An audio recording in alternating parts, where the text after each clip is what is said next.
The survey ship Prominence moved slowly through the dark space near Earth's outer borders. Commander Yuki sat in her chair on the bridge, watching the stars through the large front window. Her fingers drummed against the metal armrest as she waited for something interesting to happen. "Commander, we have something strange on our sensors," called out the navigation officer. His voice carried excitement that made everyone on the bridge turn to look at him. "What kind of strange?" Yuki asked, leaning forward in her seat. "There's a ship floating dead in space about 2 hours away from us. It's not moving at all, and we're getting very weak power readings from it." Yuki stood up and walked over to the sensor station. The screen showed a small dot that barely glowed against the black background of space. "Can you tell what kind of ship it is?" "No, Commander. The design doesn't match anything in our database. It looks very old, maybe thousands of years old." Security Chief Deho walked up behind them. He was a tall man with serious eyes who always seemed ready for trouble. "Could be a trap," he said quietly. "Pirates sometimes use fake distress signals to lure ships close." "Maybe," Yuki said. "But this doesn't look like a distress signal. The ship looks completely dead." She thought for a moment, then made her decision. "Set course for that ship. We'll check it out." The Prominence changed direction and began moving toward the mysterious vessel. As they got closer, more details appeared on their screens. The ship was small, maybe big enough for 10 people at most. Its hull was covered in strange symbols that none of them recognized. "The metal looks very corroded," said Jiwoo, the ship's xenobiologist. She was young but very smart about alien life forms. "Whatever this ship is made of, it's been floating in space for a very long time." When they got close enough, Yuki could see the ship through the main window. It was shaped like a long teardrop with smooth curves that seemed to flow like water. Despite the corrosion, there was something beautiful about its design. "Life signs?" Yuki asked. Jiwoo checked her instruments. "I'm getting something very weak.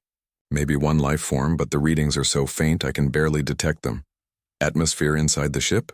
Some kind of breathable air mix, but it's very thin. Whoever is in there won't last much longer." Yuki made her decision quickly. "Deho, Jiwoo, you're with me.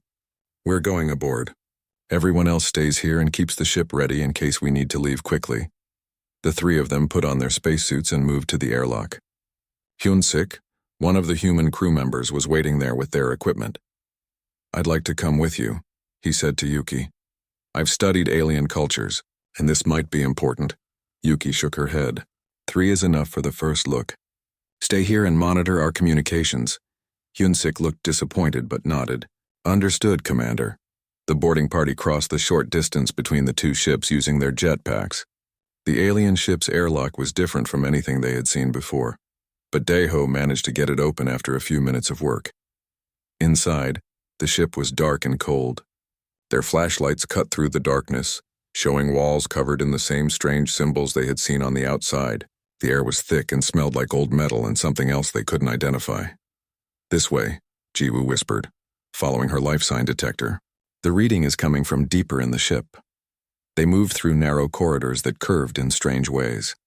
The ship's design was completely alien, with no straight lines or sharp corners anywhere. Everything flowed together like it had been grown instead of built. Finally, they found a door that was different from the others. It was larger and had more complex symbols around it. When they opened it, they found themselves in what looked like a sleeping chamber. In the center of the room was a raised platform covered in a clear material that looked like glass.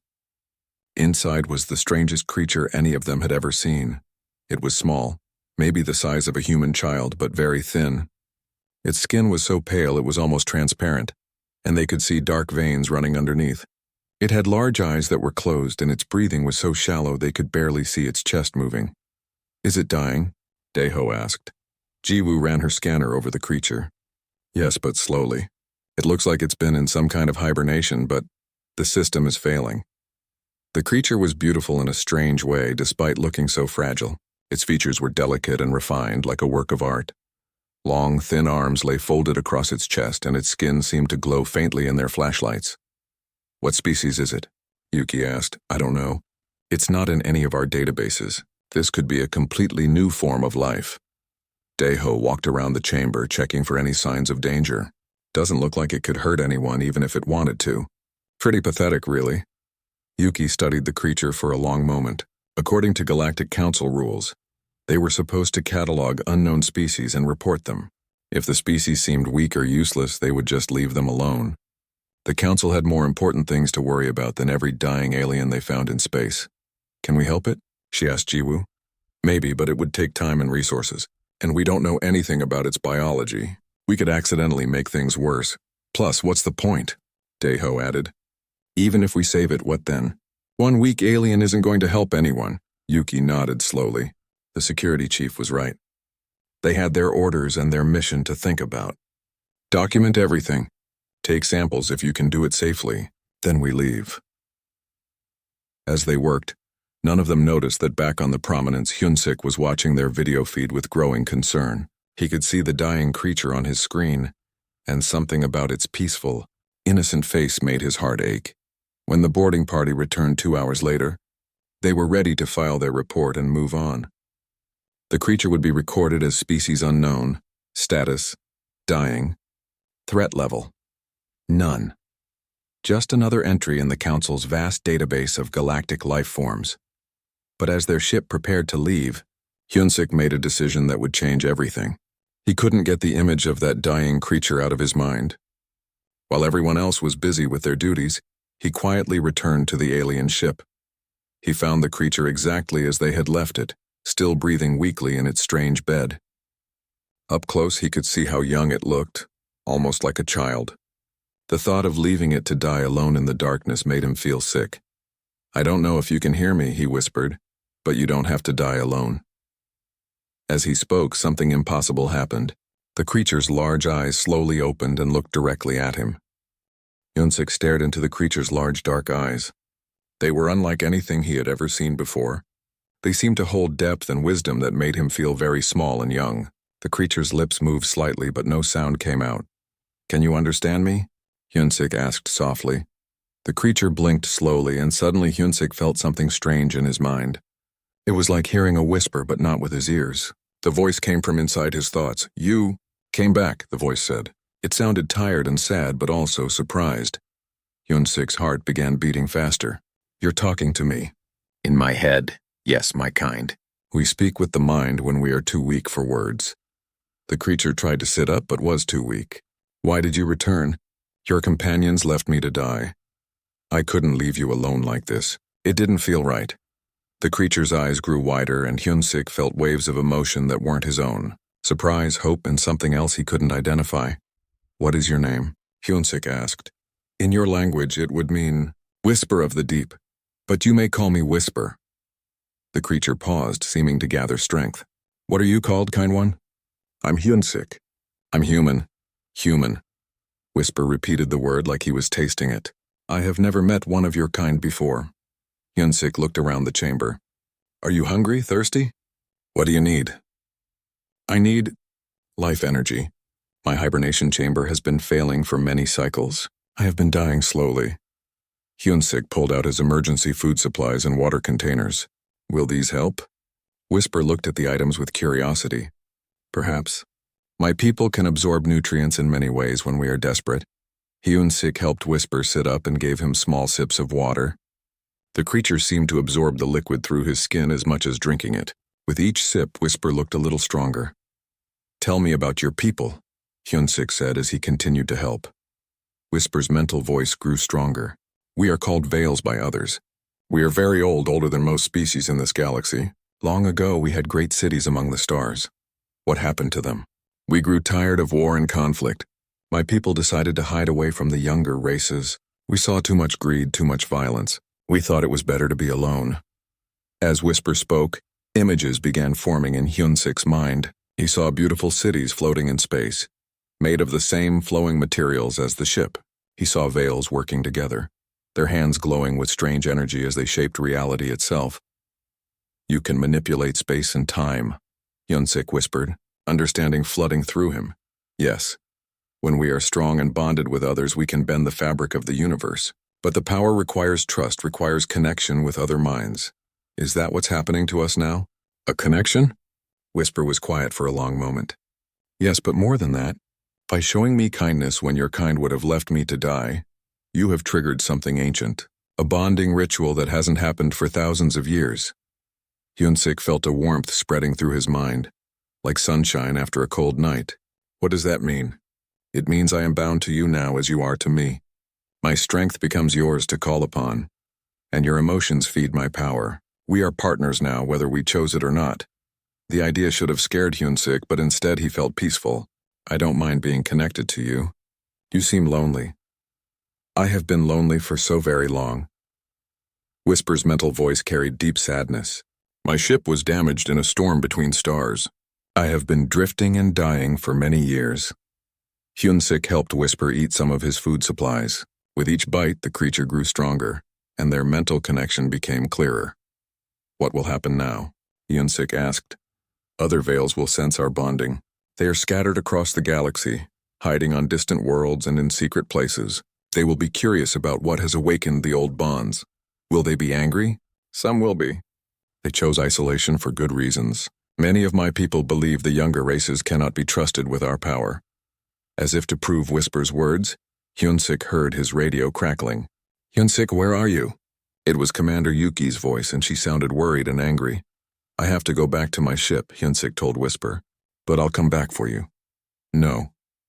Whisper struggled to stand up. If we are truly bonded, then I come with you. I am strong enough now to survive in your environment. Hyunsik helped Whisper to his feet. The creature was taller than he had looked lying down, but still thin and fragile looking. His skin had gained some color and was no longer transparent. My people will not like this, Hyunsik warned. They don't understand what you are. Then we will teach them together. They made their way slowly through the alien ship and back to the prominence. When they arrived at the airlock, Commander Yuki was waiting with Daeho and several other crew members. Hyunsik, what have you done? Yuki demanded. You left your post and went back to that ship without permission. The creature was dying. I couldn't just leave him. It, not him, Daeho corrected. And now you've brought it onto our ship. It could be dangerous. Whisper stepped forward, moving with more grace than his frail appearance suggested. When he spoke, his voice was weak but clear. I mean no harm to any of you. This human showed me kindness when he could have left me to die. I'm in his debt. The crew members stared in shock. Jiwoo was the first to recover. It can talk. This changes everything. My name is Whisper, the creature continued. I am the last free member of the Veil people. I offer my friendship to those who would accept it. Commander Yuki looked back and forth between Hyunsik and Whisper. We need to contact the council immediately. They'll want to know about this. But as she spoke, alarms began sounding throughout the ship. The sensor operator called out from the bridge. Commander, we're detecting massive space distortions throughout this sector. Something big is happening. Whisper's eyes grew wide with concern. It has begun. My people know about our bond. They are awakening from their long sleep. 3 days later, the Prominence docked at Council Station Omega, the largest military base in this sector of space. News of the strange alien and its abilities had traveled fast through official channels. Hyunsik stood in the station's main laboratory, watching through thick glass as scientists ran tests on Whisper. His new friend was cooperating, but Hyunsik could feel his discomfort through their mental link. The readings are incredible, said Dr. Sora, the station's lead scientist. She was a small woman with sharp eyes who seemed more interested in data than people. The creature can actually bend space around itself. Watch this. She pressed a button and a red light appeared in Whisper's chamber, without moving from where he sat. Whisper somehow made the light curve around him like water flowing around a rock. How is that possible? Asked Admiral Tae-jin, a tall man with gray hair who commanded the station. His uniform was covered in metals and his eyes were cold and calculating. We think he manipulates gravity fields, Sora explained. But that's just the beginning. Yesterday, he made time move slower inside his chamber, and this morning he made part of the wall become transparent. Useful abilities, the Admiral said quietly. Very useful for military purposes. Hyunsik felt a chill run down his spine. He's not a weapon. He's a person. Admiral Tae-jin turned to look at him. You're dismissed, crew member Hyunsik. This is now classified research. But I'm the only one who can communicate with him properly. He trusts me, which is exactly why you're no longer allowed near the creature. We can't have emotional attachments interfering with our research. 2 security guards stepped forward to escort Hyunsik away. As he was led from the laboratory, he felt Whisper's distress through their bond. The creature was confused and frightened by all the attention and testing. That night, Hyun-sik was confined to guest quarters on the station. He couldn't sleep because he could feel Whisper's fear and loneliness through their connection. The creature was trying to understand why the humans were treating him like a thing instead of a person. The next morning brought worse news. Boram, a council intelligence agent, arrived at the station with special orders. She was a dangerous woman who worked in the shadows, doing jobs that others wouldn't talk about. The High Council wants the creature transferred to the research facility on Kronos Prime, she told Admiral Tae-jin. They want to learn everything about its abilities as quickly as possible. What about the human it's bonded to? The Admiral asked. He stays here. The Council thinks the creature will be more cooperative if we separate them gradually. But Whisper was not cooperative at all. When they tried to move him to a transport ship, he became upset and his powers went out of control. The walls of the laboratory began to ripple like water, and gravity fluctuated wildly. Stop this at once, Dr. Sora demanded, but Whisper couldn't control his emotions. His fear was making his abilities unstable. Boram decided to use force. She brought in special weapons designed to stun alien creatures. When the energy beam hit Whisper, he cried out in pain and surprise. That's when everything went wrong. Whisper's scream echoed not just in the laboratory, but in the minds of every Veil scattered across the galaxy. Through their ancient mental network, they felt his pain and fear. They sensed the betrayal of trust, the attempt to use force against one of their own. The response was immediate and terrifying. Space around the station began to twist and bend. Ships trying to leave found themselves trapped in loops where they ended up back where they started. Communication signals became garbled as time itself moved at different speeds in different areas. Admiral Tae-jin rushed to the command center as alarms sounded throughout the station. What's happening out there? We're detecting massive space distortions throughout the entire sector, reported his navigation officer. And there are new ships appearing on our sensors. Hundreds of them. The ships were unlike anything in the Council database. They were made of the same flowing materials as Whisper's vessel, but these were huge, the size of small cities. They moved without engines, seeming to swim through space like fish through water. On the largest ship, an ancient being called Echo of Eternity felt the pain of young Whisper through the mental network all Veils shared. Echo had lived for millions of years and had seen the rise and fall of countless civilizations. He was tired of the younger races and their endless greed and violence. So, he thought to his followers, nothing has changed. They still seek to enslave us, to use our gifts for their wars. The time of hiding is over. Back on the station, Whisper had collapsed from the pain of the stun weapon. Hyun-sik felt his friends suffering through their bond and broke out of his quarters. He ran through the corridors, dodging security guards who were too busy with the space crisis to stop him. When he reached the laboratory, he found Whisper lying unconscious on the floor. Dr. Sora and Boram were arguing about what to do next. You're killing him, Hyun-sik shouted as he burst into the room. The creature is just unconscious, Boram said coldly. It will recover. His name is Whisper and you're torturing him. Hyun-sik knelt beside his friend and gently touched his pale skin. Whisper, can you hear me? The creature's eyes opened slowly. Hyun-sik? I thought you had abandoned me like the others. Never. I'll never abandon you. Through the laboratory windows, they could see the massive Veil ships surrounding the station. The alien vessels were beautiful and terrifying, glowing with inner light as they moved through space without any visible means of propulsion. Admiral Tae-jin's voice came over the communication system. All personnel to emergency stations. We are surrounded by hostile alien vessels. They are jamming our communications and trapping our ships. Boram looked out at the Veil fleet with calculating eyes. Perfect. Now we can capture more of them for research. But Whisper was looking at the ships with growing alarm. They're not here to be captured, he told Hyun-sik through their mental link. They're here to make sure the younger races can never threaten the Veils again. My people have decided that this galaxy is not big enough for both our kinds to exist in peace. The attack began 3 hours after the Veil fleet surrounded Council Station Omega. It wasn't violent in the way most people understood violence. There were no explosions or energy weapons. Instead, the Veils simply began to change reality around them. Echo of Eternity stood in the command center of his living ship, a vessel that had been grown rather than built over thousands of years. His ancient mind reached out through space, touching the fabric of the universe itself. Begin the isolation, he commanded his followers through their mental network. Show these young fools what happens when they try to enslave the children of time and space. On Council Station Omega, Admiral Tae-jin watched in horror as his instruments went crazy. All ships prepare for battle, he ordered, but there was nothing to fight against. The Veil ships didn't fire weapons. Instead, they made space itself turn strange. Military vessels found that their faster-than-light drives simply stopped working. When they tried to escape, they discovered that space had been folded back on itself, creating invisible walls they couldn't cross. Dr. Sora ran through the station's corridors, checking her equipment. "The aliens are manipulating quantum fields on a massive scale," she reported breathlessly. "They're creating pocket dimensions around every ship and station in the sector." In the laboratory, Hyun-sik helped Whisper to his feet. The creature was still weak from the stun weapon, but he was recovering quickly.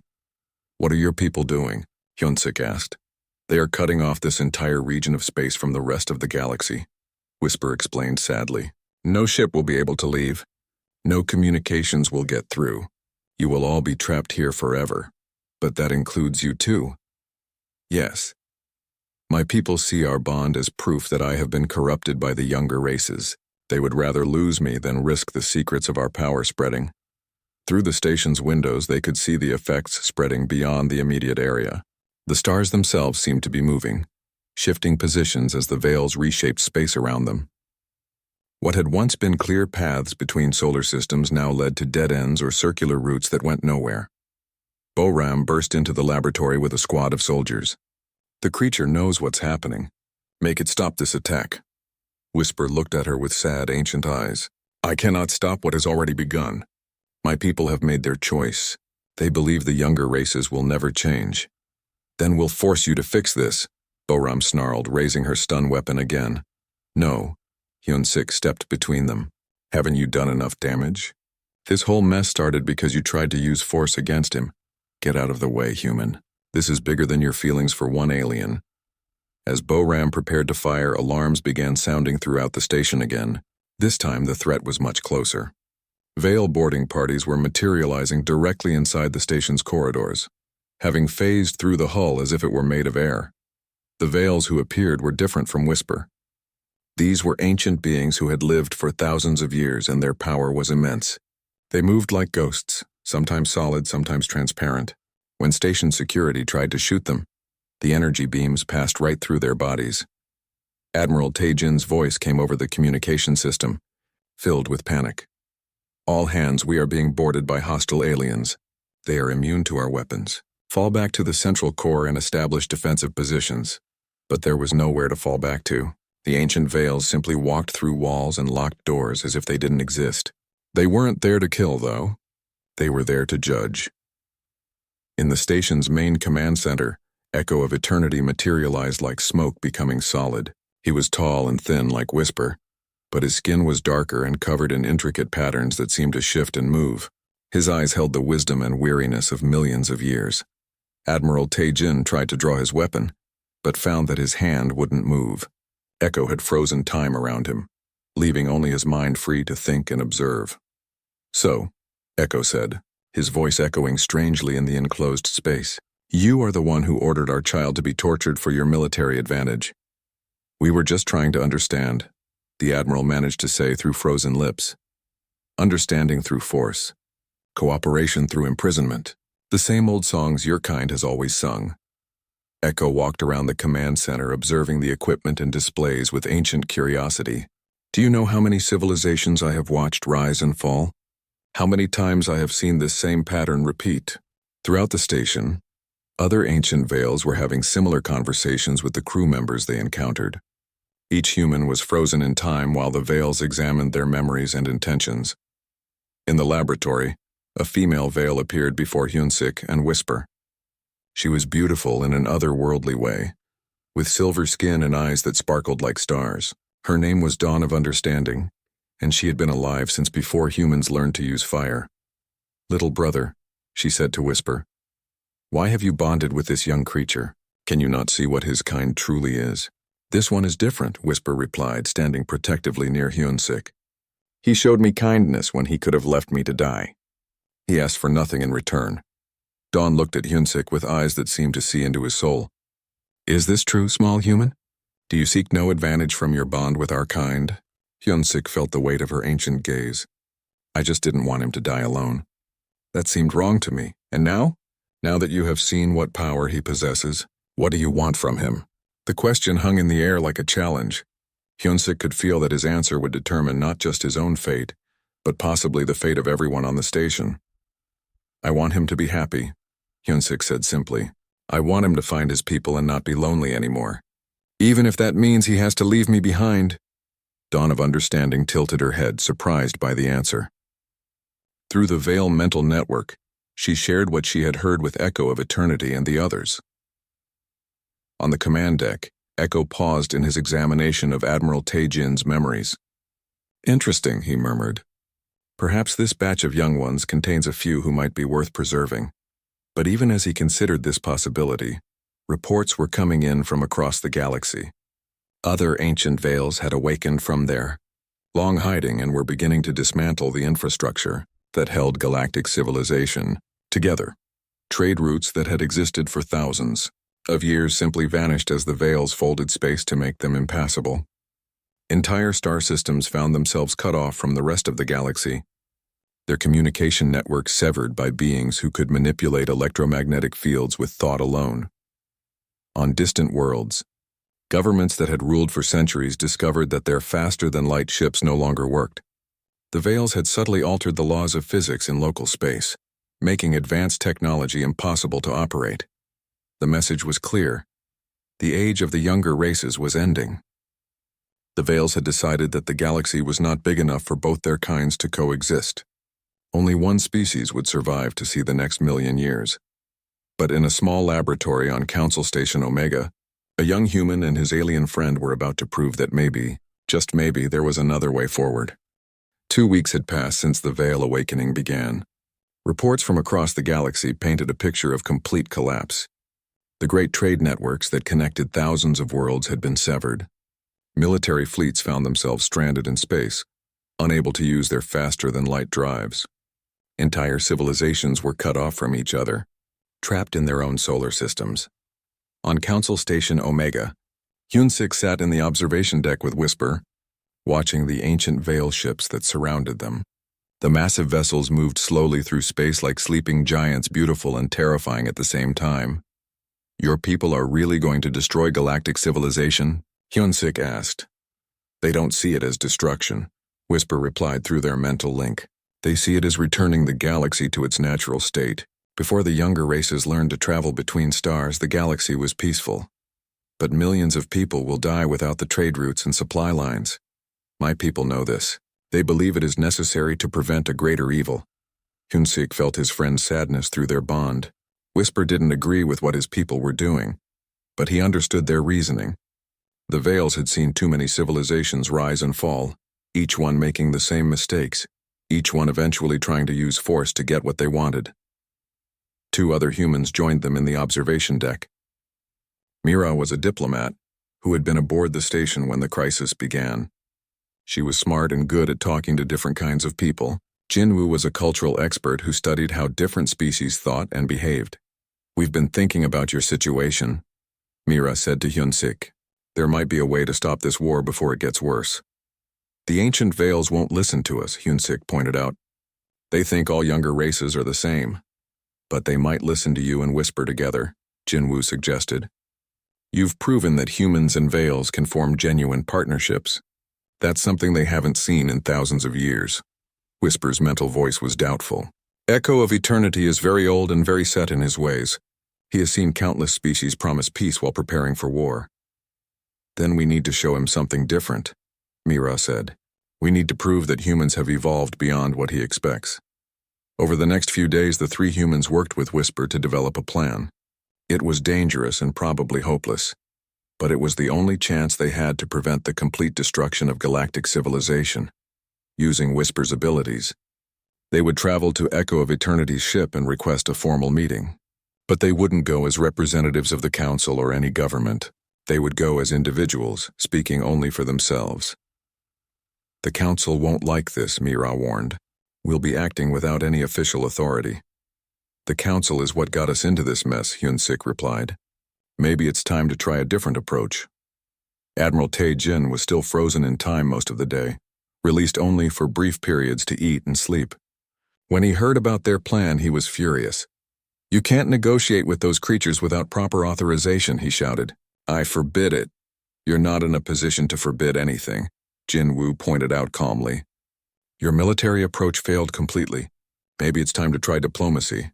This is treason against the council. The council isn't here, Mira said. We are, and we're the ones who have to live with the consequences of whatever happens next. That night, Whisper used his powers to create a small bubble of altered space around the four of them. To outside observers, they simply vanished from the station. In reality, they were traveling through folded space toward Echo of Eternity's massive ship. The journey felt strange to the humans. They could see the station growing smaller behind them, but they didn't feel like they were moving. Space seemed to bend and flow around them like liquid. Is this how your people always travel? Hyun-sik asked. When we are strong enough, Whisper replied. Moving through folded space is much faster than your mechanical ships, but it requires great mental discipline.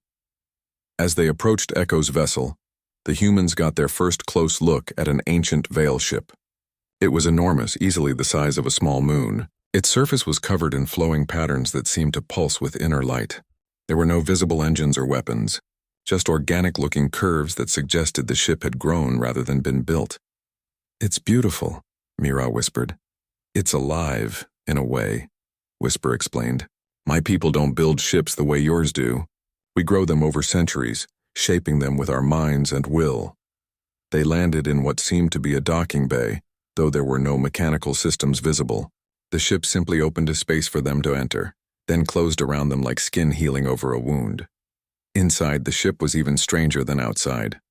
The corridors curved in impossible ways, sometimes looping back on themselves, sometimes opening into vast chambers that seemed bigger than the ship's exterior could contain. Don't try to understand the geometry, Whisper warned them. My people shape space to suit their needs, not the other way around. They walked for what felt like hours through the living ship. Sometimes they passed other Veils, ancient beings who watched them with curious but unfriendly eyes. None of them spoke, but Hyun-sik could feel their thoughts pressing against his mind like a cold wind. Finally, they reached the heart of the ship. It was a spherical chamber with no visible floor or ceiling, just curved walls that glowed with soft light. In the center of the sphere, sitting on what looked like a throne made of crystallized time, was Echo of Eternity. He was even more ancient-looking than Hyun-sik had expected. His skin was darker than Whisper's, almost black, and covered in patterns that moved like living tattoos.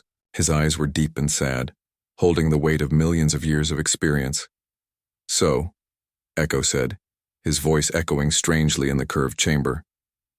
The bonded pair comes to plead for their people. How predictable. We're not here to plead, Mira said, stepping forward bravely. We're here to offer something different. Different. Echo's laugh was like wind through dead leaves. I have heard that word from 1,000 civilizations. Each one believes they are different from those who came before. Maybe they were wrong, Jinwoo said, but that doesn't mean we are. Echo leaned forward on his throne, studying the three humans with ancient eyes. Tell me then, young creatures, what makes your species so special? What have you done that the countless others before you did not do? Echo of Eternity listened as the three humans tried to explain what made their species different from all the others he had encountered over millions of years. Jinwoo spoke about human art and culture. Mira talked about their diplomatic traditions. But Echo had heard similar claims before. Words, the ancient being said dismissively. Every species speaks beautiful words about peace and cooperation. Then they build weapons and seek to dominate others. Then don't listen to our words, Hyun-sik said, stepping forward. Test us instead. Echo's eyes narrowed with interest. Test you how? You're ancient and wise. You must know ways to see into our hearts to judge what we really are. If humans are just another greedy, violent species, then you'll know. And if I find that you are indeed just like all the others, then you continue with your plan. You isolate the galaxy and let civilization collapse. But if you find something different in us, something worth preserving, then maybe there's another way. Echo was silent for a long moment, his dark eyes studying Hyun-sik's face.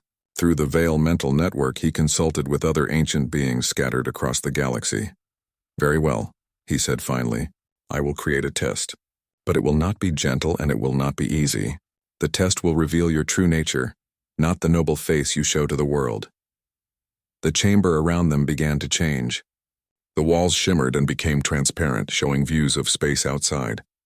But these weren't real views, Hyunsik realized. They were visions, possibilities, futures that might come to pass. "I will show you a crisis," Echo explained. "A situation where you must choose between your own interests and the welfare of others. Your choice will tell me everything I need to know about your species." The vision that formed around them was terrifying. Hyunsik could see Council Station Omega under attack by unknown enemies. The station's shields were failing and thousands of people were trapped inside, including all of his friends and colleagues from the Prominence. "This threat is real," Echo said. "My people have the power to prevent it, but doing so would require breaking our isolation.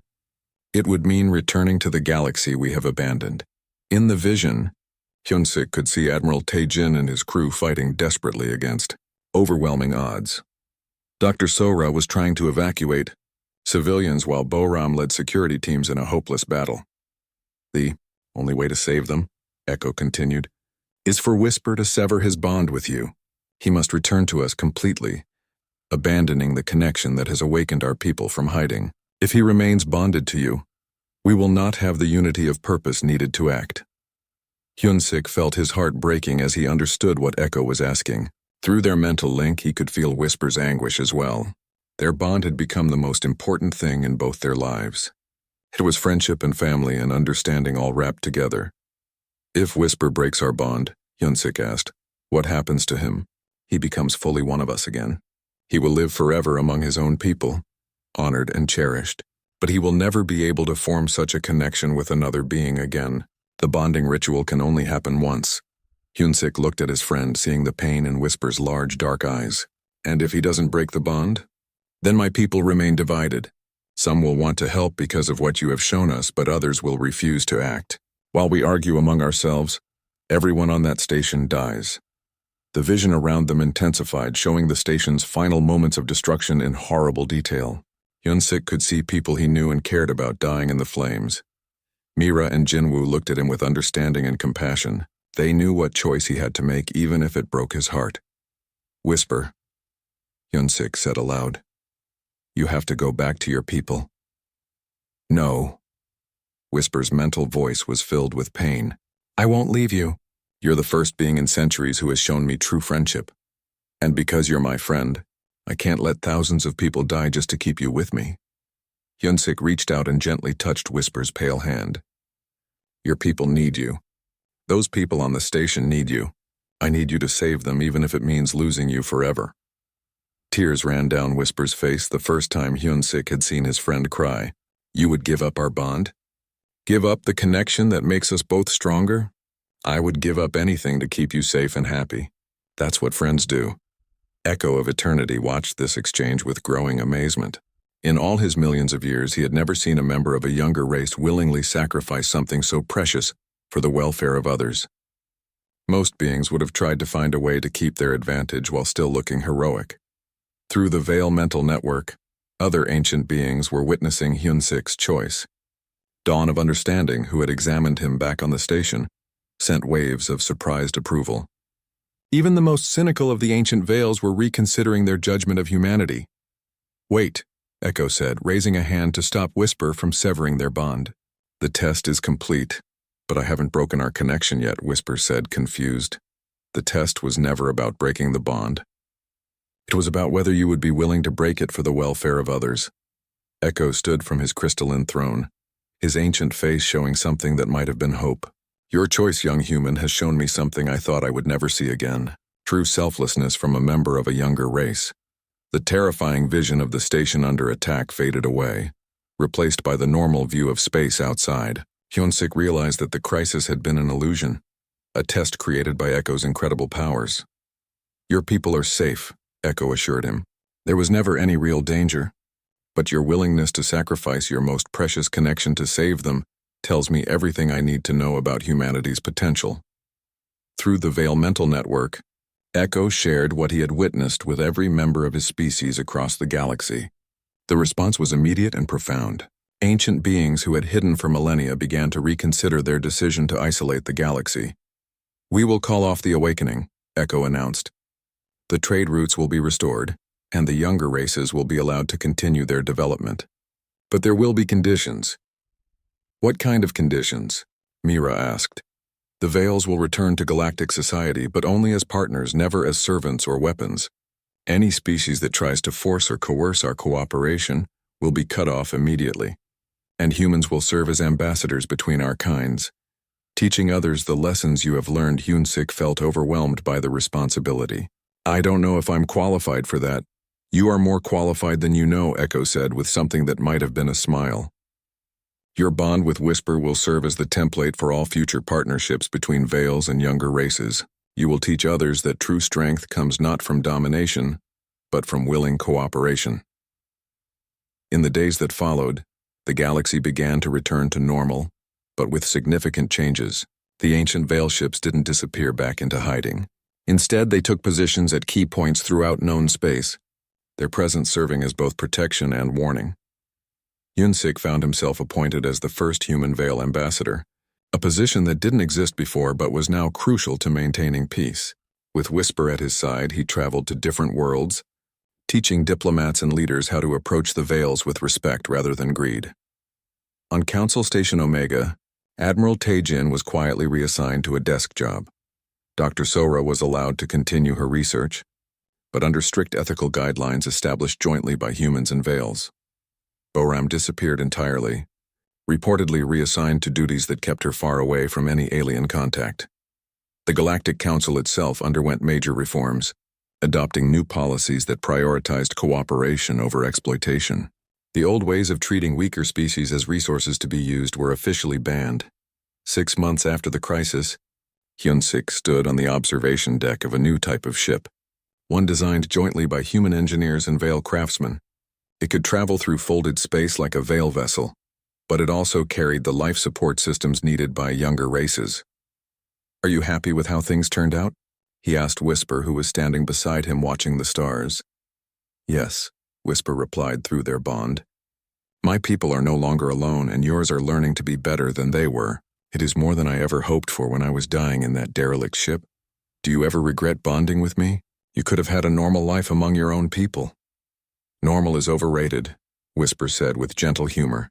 "Besides, someone has to keep you humans from making too many mistakes as you grow up." Through the ship's windows, they could see other vessels moving through space, both alien and human designs traveling together in peace. The galaxy was changing slowly but surely into something better than it had been before. And at the heart of that change was a simple truth that Hyunsik had proven with his selfless choice. Sometimes, the greatest strength comes not from what you can take, but from what you're willing to give up for others. The age of cooperation had begun, and humanity had earned its place not as conquerors, but as the teachers of a lesson the galaxy desperately needed to learn. True partnership was possible, but only when it was built on trust, respect, and the willingness to put others' welfare above your own immediate desires.